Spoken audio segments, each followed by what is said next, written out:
Il y a une autre question concernant le waswas, c'est-à-dire les insufflations de shaitan, les doutes, les gens qui sont épris de doutes. On a parlé longuement de ça dans plusieurs cours. Allah al-musta'an. Je dirais alhamdulillah wa kafa wa salamun ala ibadihi alladhina istafa wa billahi tawfiq. J'ai remarqué que dans les derniers temps, les personnes touchées par les doutes sont de plus en plus nombreuses, surtout dans la jeunesse. Je pense avoir décelé certaines causes à cela. Premièrement, la jeunesse, bien sûr, c'est une période, quand je parle de la jeunesse, c'est-à-dire l'adolescence. Les adolescents et les pré-adultes. Et les jeunes adultes, en général, c'est les gens qui sont le plus pris par les doutes. Ils posent énormément de questions. Allahu a'lam, premièrement, il y a une cause physionomique. C'est une période où la personnalité de la personne, elle se construit. Donc, déjà à la base, il est plus ou moins soumis au doute. Il se pose beaucoup de questions. Mais il y a des facteurs extérieurs qui viennent exacerber et augmenter ce problème. C'est les réseaux sociaux, les animés, là, les animés japonais ou coréens. Les différents messages transmis dans les dessins animés, dans les réseaux sociaux, qui ne font qu'augmenter les doutes. Des messages de mécréance, des messages d'athéisme, des messages de polythéisme, des messages de perversité, que des mauvais messages. En boucle, en continu. C'est une propagande sur des personnes fragiles, parce qu'elles ne sont pas encore construites, assez solides. Déjà sur une personne construite et solide, ça fait des dégâts catastrophiques. Mais alors sur une personne qui n'est pas encore, sa personnalité n'est pas encore construite, pas encore solide, pas encore ferme, ça fait des dégâts encore pires. Donc, pour moi déjà une des premières causes, et c'est pas lié seulement au doute, c'est lié à l'éducation même de l'enfant et ce qu'il va devenir plus tard. Il faut fermer toutes ces voies-là. Pas de YouTube, pas de TikTok, pas d'Internet, pas d'Instagram, pas de Facebook, pas de rien du tout. Pas d'animé, pas de dessin animé, pas toutes ces sataneries. Ouvrez une poubelle, mettez-les dedans, brûlez-les et fermez. Voilà. Il n'y a pas d'autre solution à part ça. Il n'y a aucune autre solution à part ça. De préserver que le mal arrive dans le cœur de ces jeunes, hommes ou femmes. J'ai oublié des choses, hein. Tous les influenceurs, comment on dit, qui m'ont dit un jour quoi, Twitch. Je connais pas tout ça, hein. On m'a donné des mots comme ça là, des noms. Twitch, je sais pas quoi, TikTok, chaque jour il y a un nouveau réseau social. Moi je suis pas à la page. Nouveaux réseaux sociaux qui apparaissent à chaque fois. Les jeux vidéo, j'ai oublié, les jeux vidéo. Les jeux vidéo et tous les influenceurs des jeux vidéo aussi, qui passent des messages de Satan, des sataneries. Et les jeux vidéo et les influenceurs des jeux vidéo, ceux que soi-disant ils montrent aux autres comment on fait les jeux vidéo là, comment on avance dans les jeux vidéo. Ça aussi j'ai oublié, ça aussi c'est très très dangereux. Et vous dire, même les sectes égarées maintenant, elles recrutent les jeunes à travers les chats des jeux vidéo. Maintenant, comme ils n'arrivent plus à passer par les messageries cryptées, ils passent par les chats des jeux vidéo pour les recruter. Donc, si on laisse tout ça ouvert, et maintenant le pire c'est qu'ils ont accès à ça de plus en plus jeunes. C'est pas adolescents, préadolescents, enfants. À quoi vous vous attendez après tout cela? Mais bien sûr qu'il va être rempli de waswas, mais toute sa vie ça va être du waswas. Satan, il a joué avec son âme depuis quand son âme elle était en train de se former, quand sa raison, sa personnalité est en train de se former, il a tout fait pour lui mettre tout le mal dans le cœur. Comment après cette personne ne va pas être dans le doute tout le temps? Donc tant qu'on ne ferme pas déjà toutes ces voies de mal, il ne faut pas s'étonner après. Et il y a beaucoup de parents négligents, ça on peut le dire, la majorité sont négligents. Tout simplement, ils ne veulent pas se fatiguer, ils abandonnent le combat. En fait, les enfants ils tirent et lui, au bout d'un moment, il lâche. Et il y en a d'autres qui sont naïfs. Ah non, mon fils, il est pieux, il regarde que les bonnes choses. Qu'est-ce que tu racontes? Qu'est-ce que tu racontes? Shaitan, c'est le parent que Shaitan, il a roulé dans la farine 10 fois. Comment ça, le fils, il est naïf, il regarde que des bonnes choses? Même s'il était naïf, il veut voir des bonnes choses, est-ce que vous savez pas que les réseaux sociaux et les YouTube et les vidéos, ils proposent, eux, des choses aussi? Vous pensez qu'il va jamais être tenté de cliquer sur ce qu'on lui propose? Par curiosité, ne serait-ce que par curiosité au début. Par mauvaise curiosité. Parce que c'est une mauvaise curiosité, ça. Après, ça peut devenir un vice qui s'installe. Sans parler de toutes les perversités, vous savez. Je ne peux pas parler de tout, mais vous savez. Vous savez, il y a eu des dizaines d'études sur ça. Il y a même des pays occidentaux maintenant qui veulent interdire les réseaux sociaux aux moins de 18 ans. Ils vont les bloquer. C'est trop tard, le mal est fait. Ils vont trouver maintenant des failles, des VPN, des je ne sais quoi. Ils vont changer leur âge. Maintenant, ils sont tous professionnels. En plus, toute la jeunesse là, ils sont tous professionnels dans le vice et dans la cachotterie pour pouvoir justement passer à travers les filets. Donc, il y a deux moyens. Premièrement, surveiller. La confiance n'empêche pas la surveillance. Il faut enseigner à l'enfant à prendre des bonnes décisions lui-même. Le pousser à cela. Mais il faut aussi surveiller. Comme ça, s'il a eu une faiblesse, s'il est tombé, il faut le rattraper. Il ne faut pas le laisser continuer. Et là, il y a un grand rôle pour les parents. Et bien sûr, le côté aussi d'éducation, d'enseignement de la foi, du tawhid, des bonnes valeurs, des bonnes vertus, des bonnes qualités, leur donner l'amour de la lecture, les faire lire des bonnes choses, les lectures utiles, des gens pieux, des compagnons, des biographies des prophètes, du prophète sallallahu alayhi wa sallam, pour qu'ils puissent prendre exemple, se projeter, au lieu de prendre exemple sur des animaux vivants ou des gens qui ont moins de valeur que les animaux. Tellement leurs mœurs, elles sont basses et polluées et perverses. Allahu al-musta'an. Donc ça, c'est un premier constat que j'ai fait, que j'ai pu aussi entendre de plusieurs chercheurs dans la psychologie, des chercheurs musulmans qui ont fait des recherches et qui ont donné des résultats de recherche sur la dangerosité sur les enfants de tous ceux dont je viens vous parler. Et même les non-musulmans maintenant, ils reconnaissent ça. Tout le monde reconnaît ça en fait. Le pire, c'est que tout le monde reconnaît ça. Je crois que personne ne nie cela. Ça, c'est une première chose. Deuxième chose, les doutes, ils se combattent avec la certitude. C'est-à-dire, le musulman, il n'est pas responsable devant Allah des choses qu'il ne connaît pas.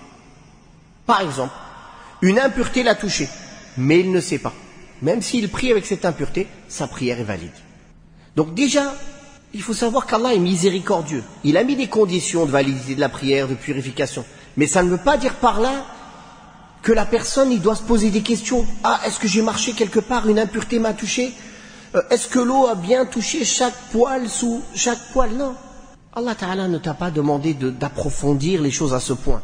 Ne crois pas que tu as plus de piété en faisant cela. Tu n'as pas plus de piété. Tu n'écoutes pas Allah en faisant cela. Tu écoutes Shaitan. Donc, souvent, ces gens-là qui ont des doutes, des insufflations dans les ablutions, dans la prière, ils justifient cela par la crainte d'Allah. J'ai peur que ma prière ne soit pas acceptée. J'ai peur d'avoir une impureté. Mais est-ce qu'Allah Ta'ala, il t'a demandé que cette peur, elle arrive à un degré où tu en deviens malade?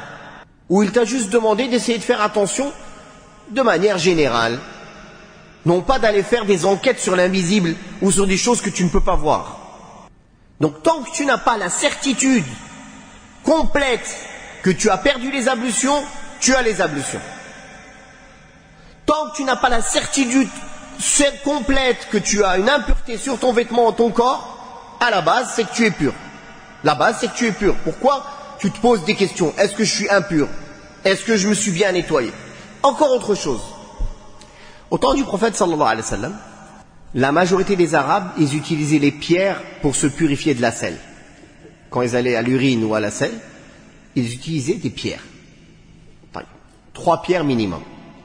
La première pour couper l'impureté, la deuxième pour nettoyer l'endroit, la troisième par sécurité. S'il y a encore des impuretés sûres, on les voit, on est sûr et certain, on utilise 5, 7, mais pas au point de se blesser. En faisant ça, est-ce que vous pensez qu'il n'y a pas d'impureté qui reste? Il en reste. Pourtant la personne, il peut prier. Il reste des impuretés, mais c'est pardonnable, c'est excusable, parce qu'il est compliqué de s'en préserver. Il est compliqué de nettoyer mieux que ça. Et le nettoyage sec est suffisant et valable, même si l'eau est présente. La personne a de l'eau aux toilettes, et il a utilisé des pierres ou du papier pour se nettoyer, c'est suffisant et valable pour prier, même si l'eau est présente. Mais l'utilisation de l'eau est mieux, sauf si l'impureté se répand. Si elle se répand plus qu'à l'endroit où ça sort, là on est obligé d'utiliser l'eau. Mais si c'est que à l'endroit d'où ça sort, le papier ou les pierres sont suffisantes. Utiliser l'eau est mieux. C'est mieux. Encore mieux, comme les fuqaha disent, d'utiliser d'abord le papier puis l'eau, par exemple. Donc on voit bien dans ces règles, que la prière est valide, malgré qu'il reste une infime partie d'impureté sur le corps de l'homme. Le prophète sallallahu alayhi wa sallam et les sahaba, ils priaient comme ça, de cette manière-là. Donc pose-toi la question. Je dis à ce jeune homme, à cette jeune fille qui a tout le temps des waswas, tu crains plus Allah que le prophète sallallahu alayhi wa sallam, que les sahaba? Tu crois connaître l'islam mieux que les savants? Tu crois connaître l'islam mieux que ce qu'Allah a révélé? Alors tu es un égaré, si tu crois ça. Donc suffit-toi de te nettoyer normalement et va faire les ablutions. Tant que tu n'es pas sûr d'avoir perdu les ablutions, tu continues et tu finis tes ablutions sans te poser de questions. D'ailleurs, les gens qui sont touchés par ces doutes, ils ne doivent pas se poser de questions. Ils commencent bismillah et fini. Il sort et prie. Il ne prête pas attention aux doutes ou aux questions qui viennent à lui. À force d'agir comme ça, il va se débarrasser de ses waswas. Un des moyens aussi de se débarrasser des waswas, faire toutes les invocations correctement, dormir avec les ablutions, faire les invocations matin, soir, après chaque prière, quand on sort, quand on s'habille, quand on entre, toutes les invocations et les protections à faire. Il faut les répéter en essayant de méditer à leur sens. Et invoquer Allah, demander à Allah de nous guérir, de nous guider, et demander conseil aux gens de science. Inch'Allah, la personne qui fait ça, cet exercice constamment, et on a donné la première cause au début, qui était quoi? Bi'idhnillah, il va se débarrasser de ses wasawis, de ses insufflations et de ses doutes. Barakallahu fikum. Il y a encore d'autres choses à dire. Il y a aussi un aspect psychologique. On peut les aider dans cela, parce qu'à force, ça devient une maladie psychologique. Donc si quelqu'un peut se faire aider par un psychologue musulman, un vrai, qui connaît la psychologie islamique, pas les autres, ça peut aider aussi, en plus de toutes ces choses-là. Barakallahu fikum. Wallahu a'lam. Vous pouvez écouter ci-après l'explication d'un hadith qui traite de la manière dont il faut repousser les doutes sur la foi et la croyance. Alhamdulillah wa kafa salamun ala ibadihi alladhina istafa, amma ba'd. Le prochain hadith est un hadith rapporté par Al-Bukhari et Muslim, hadith de Abu Huraira radiyallahu anhu, où le messager d'Allah sallallahu alayhi wa sallam a dit: Shaitan se présente à l'un de vous et le pousse à se questionner. Qui a créé telle chose? Qui a créé telle chose? Jusqu'à ce qu'il le pousse à se demander qui a créé Allah. Si le croyant en arrive là, qu'il se réfugie auprès d'Allah contre Shaitan, le maudit, et mette un terme à cette réflexion. Rapporté par Al-Bukhari aussi. Dans une autre variante, qui est rapportée par l'imam Ahmed, le messager d'Allah sallallahu alayhi wa sallam a dit qu'ils disent « J'ai cru en Allah et en ses messagers ». Dans une autre variante de l'imam Muslim, il a dit: les gens ne cessent de se poser des questions jusqu'à en arriver à se demander qui a créé Allah. Ce hadith, il parle du waswas, les insufflations et les incitations de shaitan. Et ici, il parle de la plus grande forme de waswas, qui est le waswas concernant les ambiguïtés dans la croyance. Effectivement, le shaitan a juré à Allah, et il a juré par Allah d'ailleurs, même shaitan il n'a pas juré par autre qu'Allah, qu'il fera tout pour faire perdre la race humaine, les descendants d'Adam. Car il est un ennemi pour Adam alayhi salam et sa descendance. Et Allah tabaraka wa ta'ala, par sa sagesse, subhanahu wa ta'ala, il a voulu que cette terre, elle soit une terre d'épreuve, pour voir lequel d'entre nous est le meilleur en œuvre. Et il a voulu, subhanahu wa ta'ala, que cette épreuve soit faite, qu'il y ait des gens du bien et du mal, et qu'il nous ait fait les uns les autres des tentations les uns pour les autres.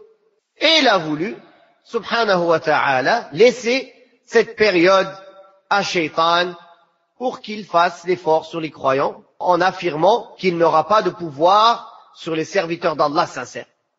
Donc, le Shaitan vient ramener des ambiguïtés, des inspirations dangereuses, mettre le doute sur la foi, sur l'au-delà, poser des questions jusqu'à ce qu'ils se demandent cette question.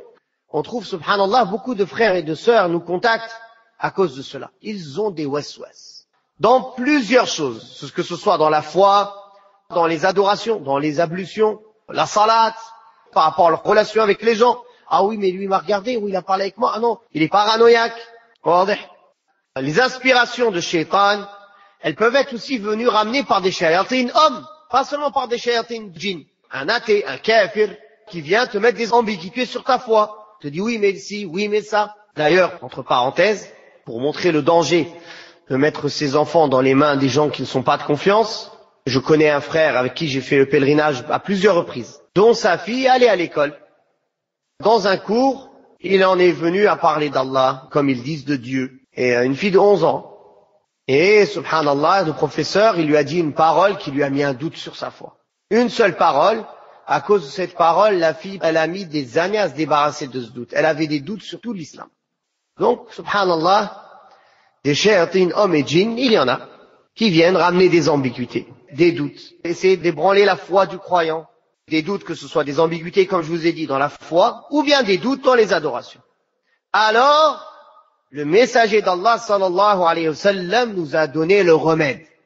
Il nous a informé de cette réalité, puis il nous a donné le remède à cette réalité, à ce mal. Il a dit la première des choses, qu'il arrête de penser à ça. Allah tabaraka wa ta'ala ne reprend pas une personne tant qu'il n'a pas parlé ou tant qu'il n'a pas agi. Donc les insufflations et les inspirations qui viennent de Shaitan, tant que la personne ne les a pas acceptées et ne les a pas suivies et ne les a pas agréées, elles ne le nuisent pas. Bi'idhnillahi subhanahu wa ta'ala. Le problème, il est quand la personne suit ses idées, qu'il commence à penser à cela. Il suit ces insufflations-là et il commence à les agréer et les accepter. Donc Allah tabaraka wa ta'ala a mis une limite à toute chose sur cette terre. Il y a une limite dans la compréhension que l'homme ne peut dépasser. Et s'il tente à le dépasser, alors il se met dans le danger. L'homme qui est limité, qui est faible, comment il veut comprendre avec son esprit faible et limité la réelle nature de certaines choses de l'invisible qui le dépassent? Même des choses du visible, il ne les comprend pas. Son cerveau qui est en lui, il ne le comprend pas, l'homme. Ce qu'il ignore du cerveau est beaucoup plus que ce qu'il connaît. C'est dans l'homme, il ne le comprend pas. Combien de choses devant nous, on ne les comprend pas. On n'est pas capable de les expliquer, n'est-ce pas? Alors comment la personne, il veut tout comprendre? Ça vient justement de ces croyances d'hérétiques qui ont voulu faire croire que la raison est au-dessus de tout, peut tout comprendre. C'est la raison qui décide si un texte il est juste ou il n'est pas juste. C'est la raison qui connaît le bien ou le mal. La raison, elle ne peut pas se passer de la révélation. Car la raison, elle ne peut s'appuyer que sur les choses qu'elle connaît, qui sont limitées. C'est à travers les sens. Le toucher, l'ouïe, la vision, l'odorat, le goût. À part ça, il a quoi pour les connaissances qu'il a? Il les reçoit d'où? Comme tous ces sens-là, ils sont limités, comment il peut comprendre tout? Et il comprend même pas ce qu'il y a, comme on a dit, devant lui. Donc une raison qui est illuminée par la révélation, oui. Mais une raison qui veut se mettre juge sur la révélation, non. Car cette personne, c'est comme s'il disait, moi je connais mieux qu'Allah. Je comprends mieux qu'Allah. Donc, comme on a dit, il y a une limite à toute chose. Donc quand ces ambiguïtés lui viennent, quand des waswas le touchent, la première des réactions, c'est top, on arrête. On met un terme à ces questionnements-là. Ça, c'est la première réaction. Comme le prophète sallallahu alayhi wa sallam a dit. Deuxième réaction, qu'il demande protection auprès d'Allah contre Shaitan de lapider. Et quel meilleur protecteur qu'Allah subhanahu wa ta'ala. Les shayatines, hommes et djinns, sont des créatures d'Allah. Ils n'agissent que par la volonté d'Allah. Et ils ne peuvent te faire du mal que si Allah l'a décrété. Donc quel meilleur moyen de demander la protection si ce n'est à leur créateur, celui qui dirige l'univers subhanahu wa ta'ala. Troisième réaction, c'est de revenir et de s'accrocher fermement à la croyance et à la foi et de répondre à ces ambiguïtés par la science et par la certitude et la foi. Par exemple dans ce hadith, pourquoi on dit j'ai cru en Allah et en ses messagers? C'est-à-dire j'ai la certitude et j'ai cru quand Allah et ses messagers ont dit que Allah c'est le premier sans début et il est le dernier sans fin. Donc quand Allah et ses messagers ont informé de cela, j'y ai cru avec certitude. Donc à partir de là, on a la réponse à cette ambiguïté. Il y a une réponse sûre et certaine, qui est la réponse qui est dans la révélation. Allah et ses messagers m'ont indiqué quelle est ma croyance vis-à-vis d'Allah subhanahu wa ta'ala, qu'il est le premier sans début, qu'il a toujours été, et qu'il sera toujours, subhanahu wa ta'ala. Car il est le créateur qui a tout créé, et on est les créatures, qui n'est pas créé, subhanahu wa ta'ala. Donc, voilà les 3 points auxquels il faut s'attacher et que l'on donne comme conseil à toute personne touchée par des waswas. Pareil, quelqu'un qui a même des waswas dans les ablutions. Alors on va lui dire, premièrement, arrête de réfléchir tout le temps, de dire est-ce que j'ai perdu l'odo, est-ce que j'ai pas perdu l'odo, est-ce que j'ai... Arrête. Deuxièmement, demande protection à Allah contre Shaitan lapidé. Troisièmement, base-toi sur la certitude. Tant que tu n'es pas sûr à 100% que tu as perdu les ablutions, tu as les ablutions. Le prophète sallallahu alayhi wa sallam a dit à la personne qui a demandé qu'il ressent des choses dans la salade comme s'il perdait les ablutions, tu ne sors pas de la salade tant que tu ne sens pas une odeur ou que tu n'entends pas un bruit. C'est-à-dire tant que tu n'as pas la certitude. Jusqu'à certains savants, ils ont dit, tu ne refais pas les ablutions tant que tu n'es pas capable de dire, Wallah, j'ai perdu les ablutions. De même que les savants ont expliqué que la personne qui est toujours touchée par des doutes, il ne fait pas attention à ces doutes-là. Il les repousse et il fait ses ablutions normalement et sa prière normalement et il l'a fini. Il ne se pose pas de questions. De même que le doute qui vient toucher la personne après avoir accompli l'adoration n'est pas pris en compte, une fois que l'adoration elle est terminée. Donc, alhamdulillah, Allah Ta'ala ne nous a pas chargé d'une chose que l'on ne maîtrise pas, d'une chose qui est au-dessus de nos capacités, des incitations qui nous passent par l'esprit qu'on ne maîtrise pas. Mais par contre, il nous a donné un moyen de les arrêter, de s'en préserver et de se soigner de cela. Et effectivement, toutes les ambiguïtés dans la foi, dans la religion, dans la sunna, elles ne se soignent qu'avec la science certaine, la certitude, qui est basée sur le Coran et la sunna du prophète sallallahu alayhi wa sallam, sur laquelle il n'y a pas de doute. D'où l'importance d'apprendre sa religion correctement et de revenir aux gens de science et questionner les gens de science sur tout ce qui nous touche. Deuxième chose, Allah Ta'ala ne t'a pas chargé de ce que tu ne vois pas ou de ce que tu ne connais pas, comme certains disent, ah peut-être j'ai une tache d'urine, ah peut-être j'ai fait ci, ah peut-être j'ai perdu les ablutions, ah peut-être j'ai une tache sur mon pantalon, mais je sais pas. Non, Allah Ta'ala ne t'a pas chargé de ça. Si tu as vu une tache, tu es responsable. Si tu n'as rien vu, même si tu l'as, même s'il y a une tache d'impureté sur ton pantalon, tu ne le savais pas, et tu as prié, tu l'as su après, ta prière elle est valide. Une fois que tu le sais, tu la laves, tout simplement. Il n'y a rien de plus simple, alhamdulillah. Donc, il ne faut pas chercher à se rendre compliqué la religion d'Allah subhanahu wa ta'ala en laissant la porte ouverte aux wasawis. Dernière chose, et ça c'est très important. Pour éviter d'être touché par les ambiguïtés, il ne faut pas tendre l'oreille aux innovateurs, aux mécréants, aux pervers. Il ne faut pas tendre l'oreille aux gens qui nous ramènent des ambiguïtés. C'est pour ça que l'islam a donné une grande importance au fait de ne pas prendre d'inconnus ou de gens qui ne sont pas de confiance dans la religion. Car ce sont ces gens-là qui viennent te ramener des ambiguïtés. Et il n'est pas permis d'aller écouter tout et tout le monde, puis après chercher les réponses. Non, tu n'as pas à écouter tout court. Tu t'éloignes. Le prophète sallallahu alayhi wa sallam a dit, si quelqu'un entend parler du Dajjal, alors qu'il s'éloigne de lui, il n'a pas dit il va vers lui. Le croyant, il ne fonce pas vers les épreuves, vers les difficultés, vers les tentations. Il les évite. Par contre, s'il est devant, maintenant il demande l'aide d'Allah et il les affronte. Le grand problème de la jeunesse aujourd'hui, c'est ça. Ils veulent tout tester par eux-mêmes. Ils veulent écouter tout le monde. Et lui-même juger est-ce que cette chose elle est juste ou mauvaise. Après, ils viennent courir derrière nous pendant des heures. Oui, je comprends plus rien, je sais plus qui a raison, qui a tort. Quand tu seras, barakallahu fik, disposé à écouter les conseils, tu viendras me voir. Tant que tu vas en faire qu'à ta tête, va tout seul. Ne me fatigue pas, ne me fais pas perdre mon temps, barakallahu fik. Ils veulent pas écouter les conseils. Ils pensent qu'ils savent mieux que tout le monde, mieux que les savants, que les étudiants, que ceux qui ont plus d'expérience qu'eux dans le dîn, mieux que tout le monde. Je comprends par moi-même, je juge par moi-même, je vais aller écouter tel égard et voir qu'est-ce qu'il dit. Yahi, t'as le temps de perdre ton temps avec ces gens-là? Combien de choses ignores-tu dans ta religion? Si tu écoutes que les gens de bien, de maintenant jusqu'à ta mort, il y a plein de choses de la religion encore que tu ignores. Tu as que ça à faire, perdre ton temps à aller écouter n'importe qui, n'importe quoi, et surtout des gens qui vont te mettre des doutes sur ta religion. Certains pieux prédécesseurs, ils disaient, je préfère faire une chose où il y a de la perte de temps plutôt qu'aller écouter un innovateur. Car aller écouter un innovateur, c'est mettre sa religion en danger. Ibn Sirin, rahimahullah, le tabi'i, ce grand savant, il se bouchait les oreilles quand un innovateur il lui récitait. Il a dit, mon cœur, il n'est pas entre mes mains. Je ne sais pas si demain j'écoute une ambiguïté de sa part, Allah subhanahu wa ta'ala, il tourne mon cœur, et je suis d'accord avec cette ambiguïté. Après, comment je fais pour me soigner? Donc, avant d'en arriver au stade de se poser des questions et d'avoir des ambiguïtés, il faut déjà s'en éloigner. S'éloigner des causes et des endroits et des personnes qui peuvent nous donner des ambiguïtés. Quelqu'un qui nous parle que des problèmes. Ah, il y a une fitna entre tel et tel, il y a que telle fitna, il nous sert à quoi cette personne? Il nous sert à quoi? À part nous mettre des ambiguïtés et des problèmes dans la tête toute la journée. Quel bien il nous amène?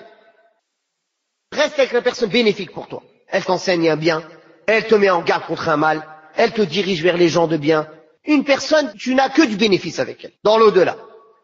Quand on dit tu n'as que du bénéfice avec elle, c'est pas une relation intéressée. Non, bénéfice dans l'au-delà. T'as rien à gagner financièrement ou de ce bas monde avec. Donc, barakallahu fikum. Premier comportement à avoir, c'est s'éloigner des causes, d'être touché par les ambiguïtés. Deuxième, une fois qu'on est touché par les ambiguïtés, voilà comment le prophète sallallahu alayhi wa sallam nous a enseigné comment repousser les maladies, les doutes et les ambiguïtés qui peuvent lui nuire dans sa religion. Ah.